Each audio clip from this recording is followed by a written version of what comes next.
After my hip surgery, I came home on crutches and found my suitcase on the porch with a note from my DIL. I'm not cleaning up after you anymore.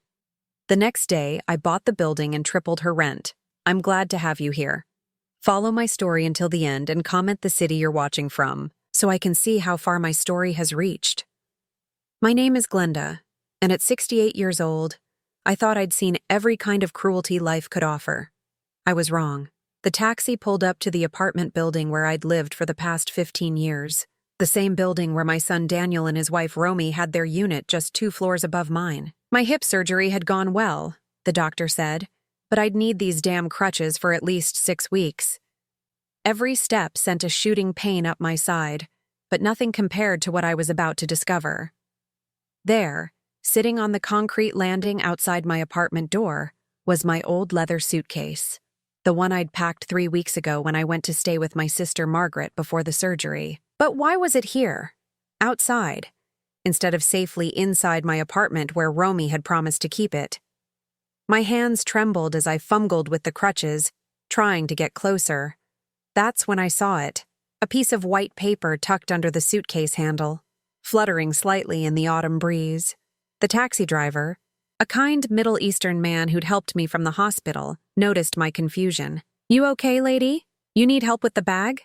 I think there's been a mistake," I said, though deep down I knew there hadn't been. I bent down as much as my healing hip would allow and pulled the note free. The handwriting was Romy's, that perfect, controlled script she was so proud of. But the words felt like ice water flowing through my veins. "I am not your maid anymore. I'm done cleaning up after you and taking care of your mess. Find somewhere else to recover. Don't bother calling Daniel, he agrees with me. Romy." I read it twice, then 3 times, each word cutting deeper than the last. The taxi driver was watching me now, concern creasing his weathered face. "Everything all right?" I couldn't speak. I just stood there, leaning heavily on my crutches, staring at this piece of paper that had just shattered what was left of my family. Romy had promised to help me during my recovery. She'd insisted on it, actually, when Daniel suggested hiring a nurse. "Don't be silly," she'd said with that bright smile she wore like a mask. "I'll take care of Glenda. She's family." Family. The word tasted bitter now. I thought about the past 2 years since Romy had married my son, how she'd gradually started making little comments about my apartment being cluttered, about how I didn't take care of myself properly, how she'd volunteered to help me organize my medications, then acted like it was such a burden, how she'd suggested I might be more comfortable in a senior living facility. I'd ignored the signs because I loved my son, and he seemed happy. Romy was beautiful, well-educated, and Daniel adored her. What mother wouldn't want that for her child? But now, standing here with my belongings dumped on the doorstep like garbage, I saw the truth. Romy had been planning this. She'd waited until I was at my most vulnerable, fresh from surgery, dependent on others, to show me exactly what she thought of me. The apartment building's main door opened, and Mrs. Chen from 3B emerged with her small dog. She stopped when she saw me, her eyes moving from my crutches to the suitcase to the obvious distress on my face. "Glenda? What's wrong, dear?" Mrs. Chen had always been kind to me. We'd shared coffee a few times, complained about the thin walls and the broken elevator. But how could I explain this? How could I tell her that my own family had thrown me out like trash?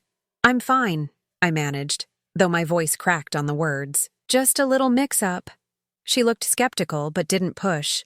"Well, if you need anything." After she left, I fumbled for my keys and let myself into my apartment. It was exactly as I'd left it 3 weeks ago, except for one thing. It felt different. It felt like a place I'd been banished from, then reluctantly allowed to return to. I dragged my suitcase inside and collapsed onto my couch, still clutching Romy's note. The silence was deafening. No phone calls checking on my recovery. No texts asking if I needed anything. Nothing. I thought about calling Daniel, but Romy's words echoed in my head. "He agrees with me." Did he really? Had my own son decided I was too much trouble to deal with? The pain medication was wearing off, and my hip throbbed with each heartbeat. But the physical pain was nothing compared to the ache in my chest.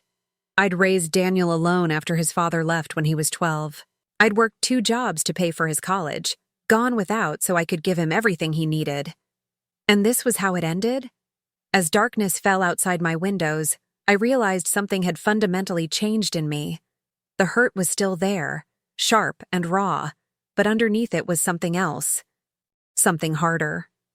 Something that would change everything. The first night was the longest of my life. Every time I tried to find a comfortable position, my hip screamed in protest. And every time I closed my eyes, I saw Romy's note. By dawn, I'd made a decision. I needed to understand how I'd ended up here.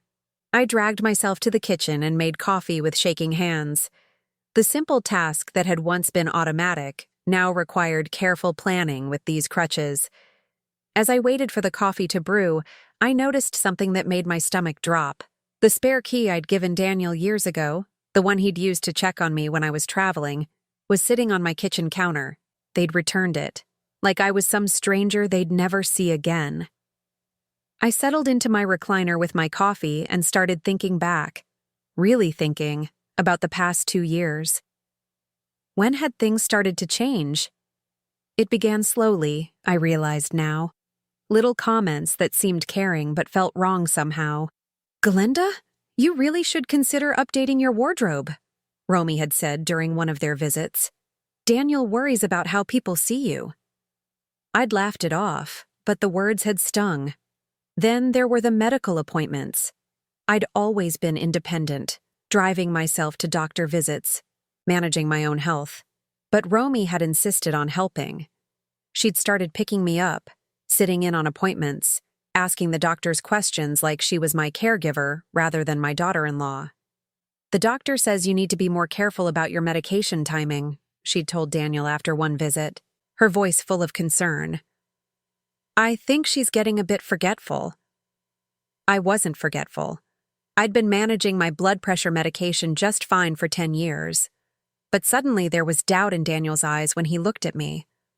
The worst part was how she'd positioned herself as the caring daughter-in-law who was just trying to help.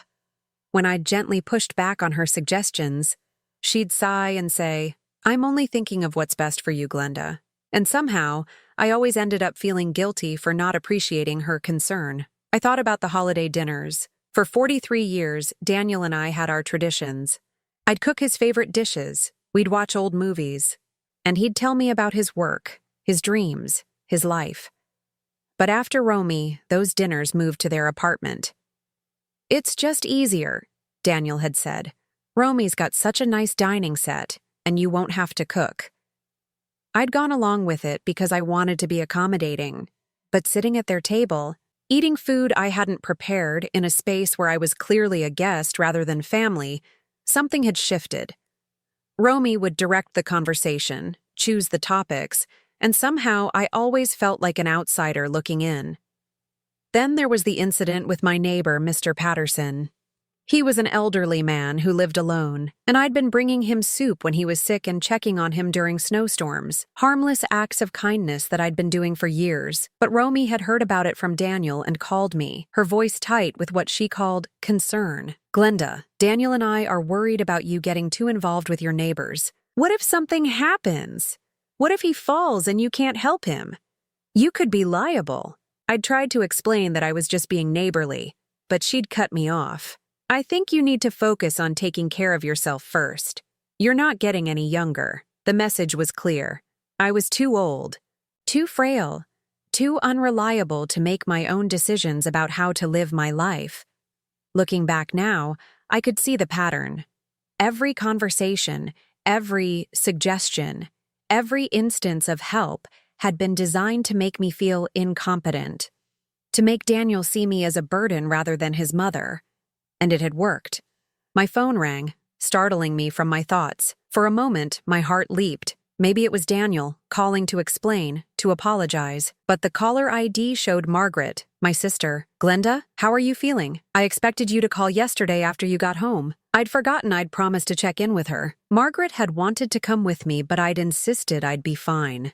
Daniel and Romy were going to take care of everything. I started, then stopped. How could I explain this humiliation to my sister? Glenda, what's wrong? You sound terrible. The concern in Margaret's voice broke something loose inside me. Before I could stop myself, I was telling her everything. About the suitcase, the note, the returned key, about feeling like a stranger in my own family. Margaret was quiet for a long moment after I finished. Then her voice came through the phone, sharp with anger. That vindictive little witch. I never liked her. Glenda, there was always something calculating about the way she looked at you. Maybe I really was too demanding, I said, though the words felt hollow. Maybe she's right. Don't you dare, Margaret snapped. Don't you dare let her rewrite history. You've been nothing but generous to that woman. Remember Christmas? You gave her your grandmother's pearl necklace because Daniel mentioned she admired it. I'd forgotten about that. Romy had worn those pearls to every special occasion since, never once acknowledging where they'd come from. And what about when she lost her job last year? Margaret continued. Who paid for their vacation to help her decompress? Who's been slipping Daniel money when their rent was tight? Each memory was like a small explosion in my chest. I had given and given and given, and this was my reward.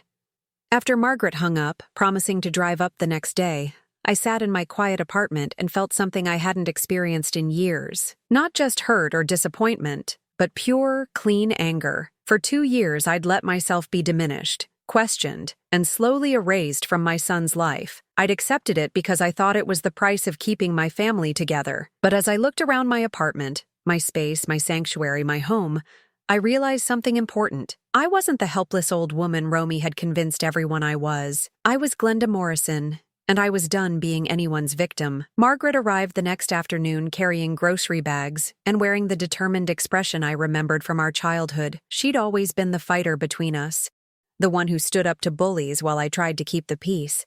You look terrible, she said, setting down the bags and pulling me into a careful hug. But we're going to fix this.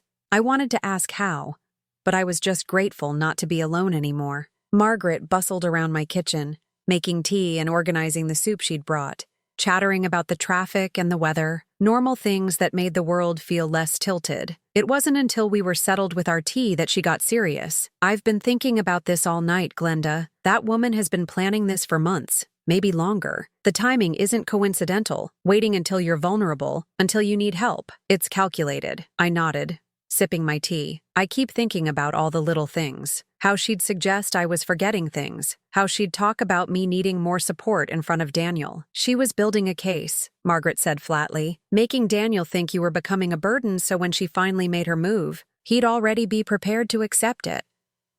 The doorbell rang, interrupting us. Through the peephole, I saw a young man in a suit carrying a manila envelope. Ms. Morrison? I'm from Patterson and Associates. I have some documents that require your signature. Patterson and Associates.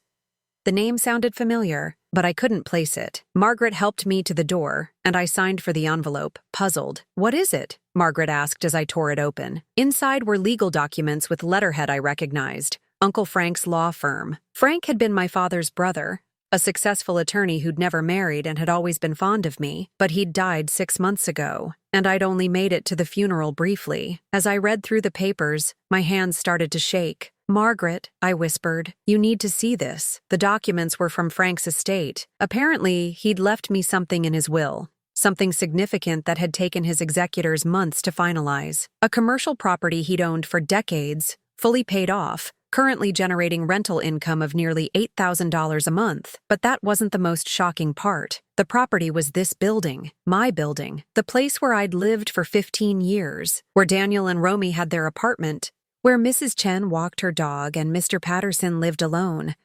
Uncle Frank had been my landlord all along, and I'd never known it.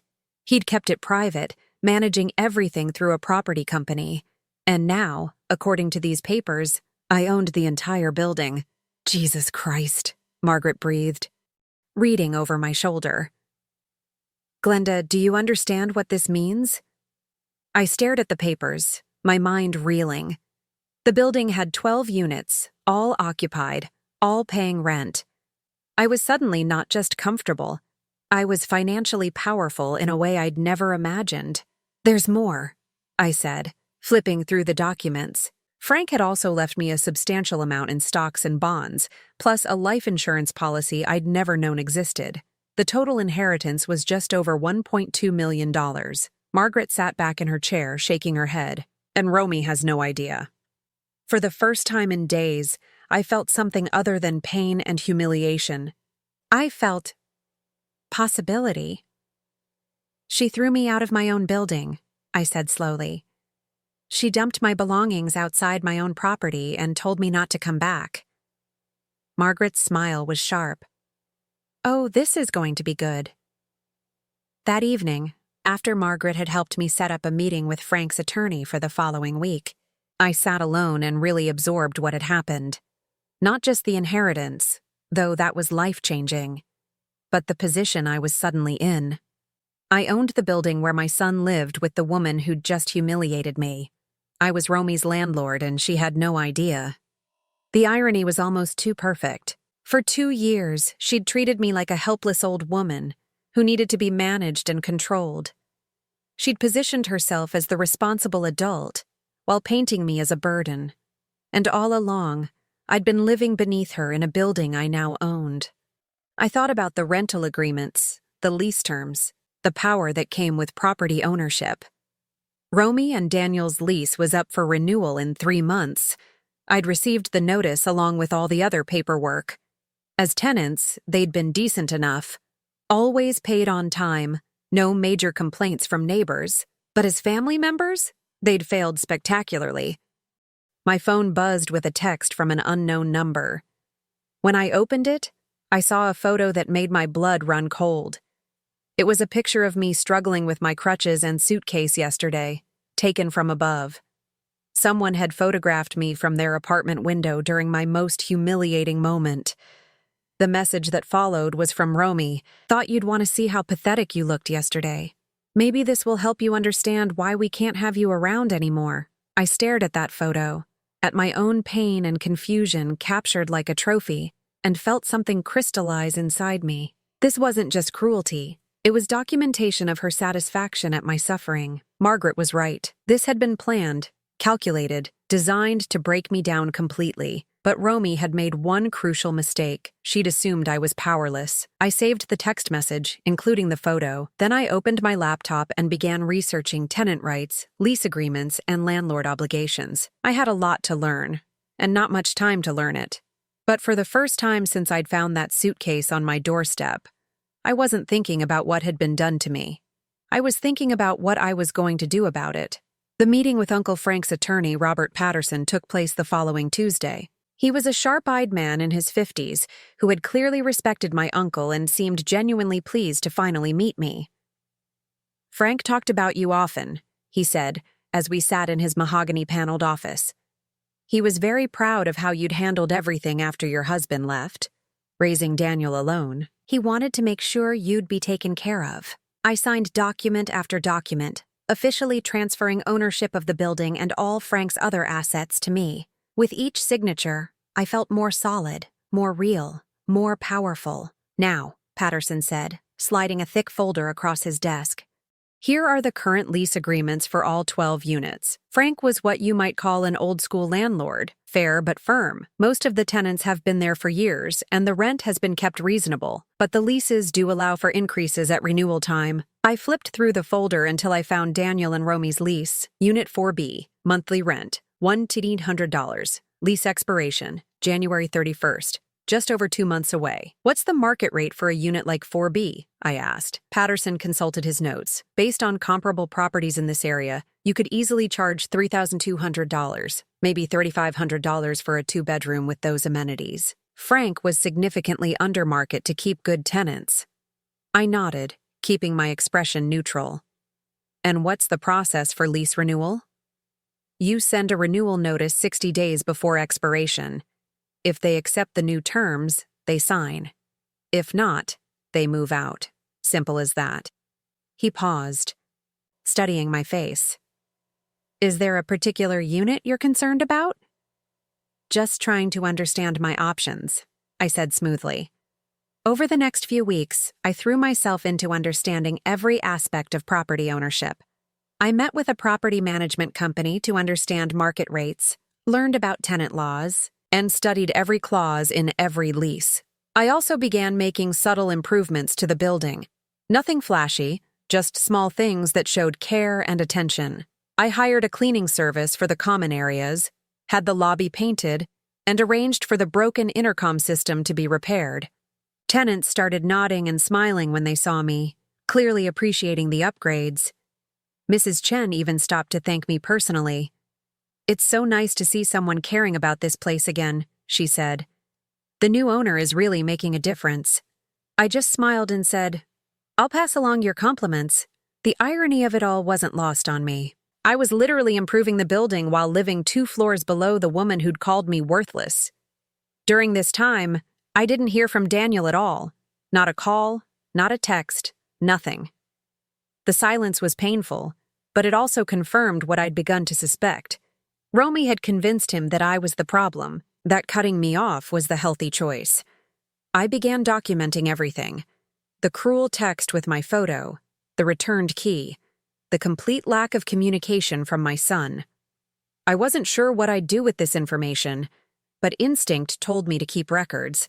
Then, 3 weeks after the inheritance, I witnessed something that changed everything. I was coming back from physical therapy, moving much better now with just one crutch, when I heard shouting from the 4th floor. The voices carried down the stairwell clearly. Daniel and Romy having what sounded like a serious argument. "I don't understand why you had to be so cruel about it," Daniel was saying, his voice strained. "She's my mother, Romy. We could have handled it differently." "Handled what differently?" Romy's voice was sharp, defensive. "She was going to move in here permanently, Daniel. I could see it happening. One hip surgery would become staying just until she's better, and then it would be something else, and something else, until we were stuck taking care of her forever. She never said she wanted to move in with us. She didn't have to say it. It was obvious. And honestly, I can't deal with her neediness anymore. The constant phone calls, the way she looks at me like I stole you from her. I'm your wife, not some interloper." I pressed myself against the stairwell wall, my heart pounding. This was the real Romy, not the sweet, concerned daughter-in-law she played in public. "But leaving her suitcase outside like that," Daniel continued. "Jesus, Romy, what if the neighbors saw? What if she was hurt trying to get it inside?" "So what if they saw? Maybe it's time people knew what she's really like. Besides, she managed fine, didn't she? Proves she's not as helpless as she pretends to be." There was a long silence, then Daniel's voice, quieter now. "I keep thinking about what my dad would say if he knew how we treated her. Your dad left. Remember? He couldn't handle the responsibility either. Look, Daniel, I know this is hard, but we have to think about our future. Do you want to spend the next 20 years being her caretakers? Because that's where this was heading." I'd heard enough. I quietly made my way to my apartment, my mind racing. Daniel was having doubts. He wasn't completely lost to Romy's manipulation, but she was working hard to convince him that I was the problem, that caring for me would ruin their future. That night, I made my decision. I pulled out the lease renewal paperwork and began drafting a new rental agreement for Unit 4B. Market rate for a 2-bedroom in this area, $3,500 per month. Nearly double what they were currently paying. But I didn't send it yet. Instead, I waited. I watched. I listened. Because sometimes the best revenge isn't quick and dramatic. Sometimes it's patient and precise. Romy had taught Daniel to see me as a burden, a problem to be managed rather than a person to be loved. She'd convinced him that cutting me off was the mature, responsible choice. Soon, she'd learn what it felt like to have someone with real power decide she was the problem that needed to be managed. And unlike me, she wouldn't see it coming until it was too late. December 1st. I sent the lease renewal notice exactly 60 days before their lease expired, just as the law required.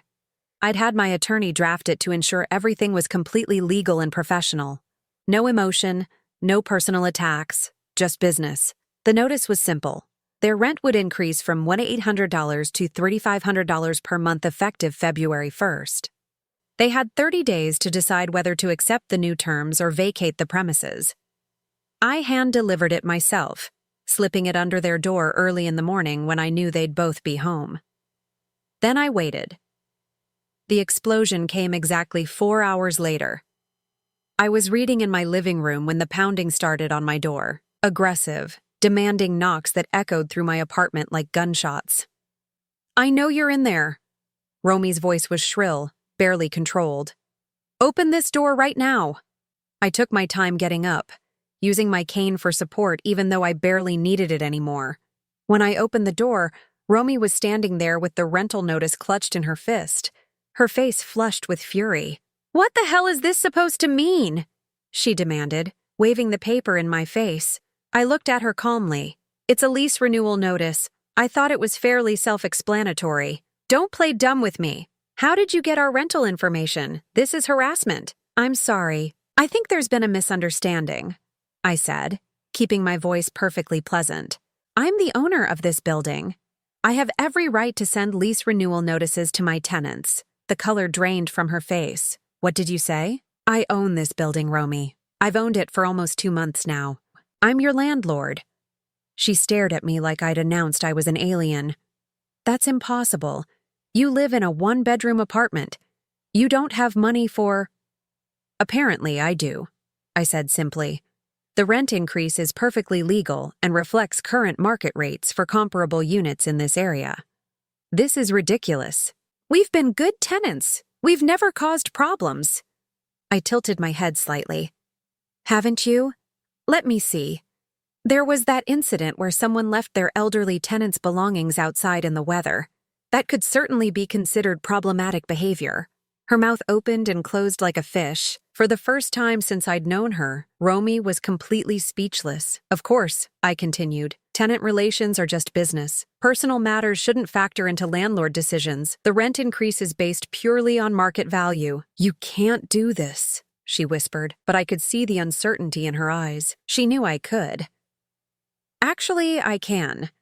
I've had my attorney review everything to ensure full compliance with tenant law. You have until December 31st to decide whether you'd like to accept the new lease terms or find alternative housing." Daniel appeared behind her then, looking confused and worried. "Mom? What's going on?" The word mom hit me like a physical blow. The first time he'd spoken to me in over 2 months, and it was in the middle of this confrontation. "Your mother," Romy spat, "apparently owns this building and is trying to evict us." "I'm not trying to evict anyone," I corrected. "I'm offering a lease renewal at current market rates. There's a difference." Daniel looked between us, clearly struggling to process what he was hearing. "You own the building?" "I inherited it from Uncle Frank, along with several other assets I wasn't aware of." I kept my voice level, matter of fact. "I'm sorry you had to find out this way, but I only recently learned about it myself." "This is insane," Romy said, her voice getting higher. "You're doing this because of what happened after your surgery. This is revenge." "What happened after my surgery?" Daniel asked, frowning. I saw the exact moment Romy realized her mistake. Her face went white, and she shot a panicked look at Daniel. "What is she talking about, Romy?" Daniel's voice was quiet, but there was something dangerous in it. "Nothing. It's not. She's just trying to cause problems." "Romy." Daniel's tone was the one I remembered from his childhood when he was trying to get the truth about something. "What happened after Mom's surgery?" I stood there silently, watching my son's face as understanding began to dawn. He looked at Romy, then at me, then back at Romy. "You told me she decided to recover at Aunt Margaret's because it would be easier," he said slowly. "You said she didn't want our help." Romy's silence was answer enough. "But that's not what happened, is it?" Daniel continued, his voice getting harder. "What really happened?" I could have spoken up then. I could have told him about the suitcase, the note, the humiliation, but I didn't need to. Romy's guilty expression was telling the whole story. "Daniel, you don't understand." "Then explain it to me," he said sharply. "Explain why my mother, who just had hip surgery, was apparently left to fend for herself. Explain why I haven't talked to her in 2 months when she was recovering from a major operation. She was being manipulative. She wanted to move in with us permanently and I couldn't—" "She what?" Daniel's voice cracked like a whip. "She wanted help recovering from surgery, and you thought that meant she was trying to manipulate us? You don't know her like I do, Romy said desperately. She's always trying to come between us, always making herself the victim. Stop. Daniel held up his hand. Just stop talking. He turned to me, and I saw my little boy in his eyes, the one who used to crawl into my bed during thunderstorms. Mom, he said quietly, what really happened? I looked at him, this man I'd raised alone, who I'd loved more than my own life, and made a decision. It doesn't matter now, I said softly. What matters is that you're both my tenants, and you have a decision to make about your lease renewal. It wasn't forgiveness, not yet, but it wasn't cruelty either. It was something else entirely. It was power, used with precision rather than rage. And as I closed my door on their shocked faces, I realized that sometimes the most devastating revenge is simply letting people face the consequences of their own choices. 3 days after the confrontation, Daniel knocked on my door alone. I almost didn't answer. Part of me wasn't ready for whatever conversation was coming.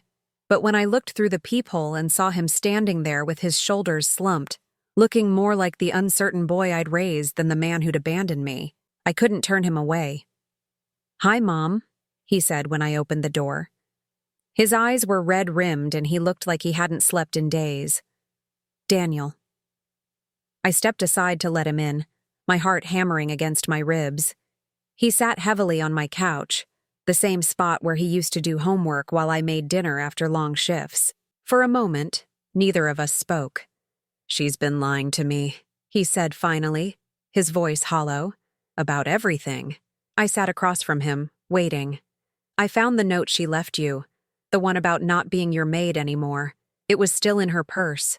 He ran his hands through his hair. "And I found the photo she took of you struggling with your suitcase. She saved it on her phone like some kind of trophy." The pain in his voice made my chest ache.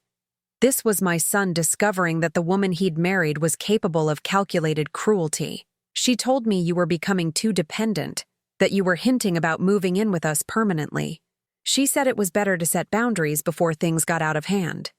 He looked up at me, his eyes desperate. "But that wasn't true, was it?" "No," I said quietly. "It wasn't. I should have called you. I should have checked on you myself instead of just believing what she told me." His voice cracked. "My own mother had surgery, and I didn't even call to see how you were doing." I wanted to comfort him, to tell him it was okay. But some wounds needed to be acknowledged before they could heal. "No, you shouldn't have just believed her," I agreed. "You should have called." He flinched at my honesty, but nodded. "I know. I was a coward. It was easier to believe her version where you were fine and didn't really need me." We sat in silence for a while. Outside, I could hear Mrs. Chen talking to her dog. Normal sounds of a normal day in a world that had shifted completely off its axis. "I filed for divorce yesterday," Daniel said suddenly. I felt a complex mix of emotions: relief, sadness for his pain, and something that might have been vindication. "I'm sorry," I said, and meant it. "I know you loved her." "I thought I did. But I think I loved the person she pretended to be, not who she actually was." He looked around my small apartment, taking in the photos of us from his childhood, the books, the comfortable life I'd built for myself.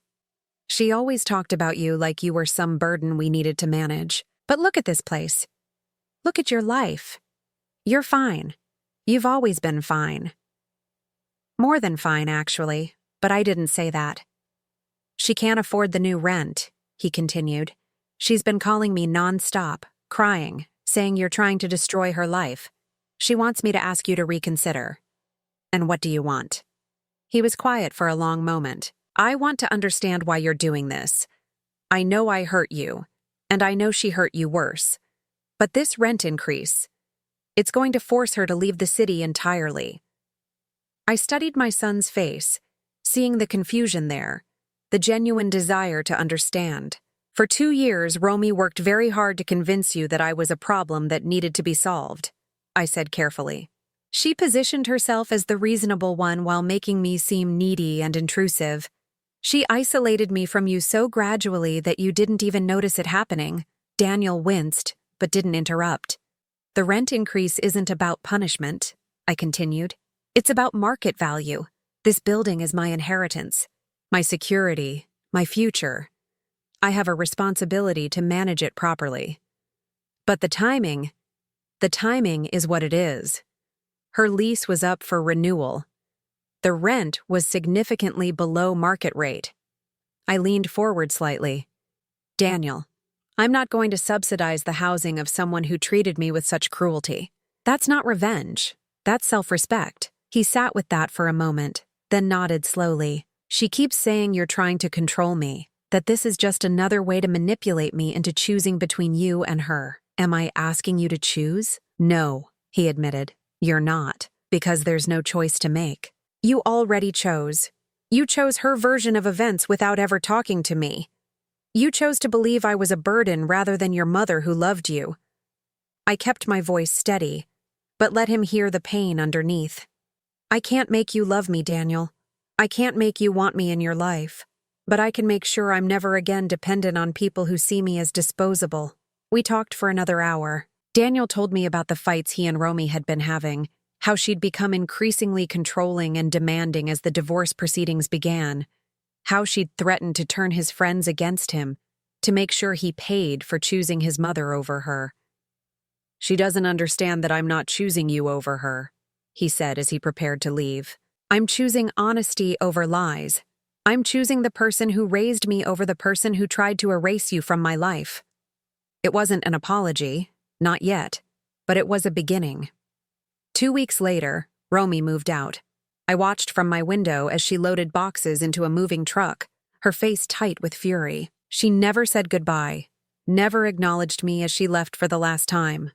Daniel helped her move, but when the truck pulled away, he came back upstairs. Not to their old apartment, but to mine. I was thinking, he said, settling onto my couch with a cup of the coffee I'd made. Maybe we could take that trip to Ireland you always talked about. You know, the one where you wanted to trace Dad's family history. I looked at my son. Really looked at him. The man who'd hurt me deeply but was trying to find his way back. The man who'd chosen wrong, but was choosing better now. I'd like that, I said. 3 months later, we were standing on the cliffs of Moher, wind whipping our hair as we looked out over the Atlantic. Daniel had his arm around my shoulders, and for the first time in years, I felt truly at peace. I never thanked you, he said, raising his voice over the wind. For what? For not giving up on me. For not writing me off completely when I deserved it. I thought about that note on my doorstep, about the suitcase and the returned key, about the months of silence and the pain of believing I'd lost my son forever. You're my child, I said simply. Some bonds can't be broken, even when they're badly damaged. We spent 2 weeks in Ireland, driving through green countryside and staying in small bed and breakfasts. We talked about everything, his childhood, my struggles as a single mother, the mistakes we'd both made. Slowly, carefully, we rebuilt what had been torn down. When we returned home, Daniel moved into a new apartment across town.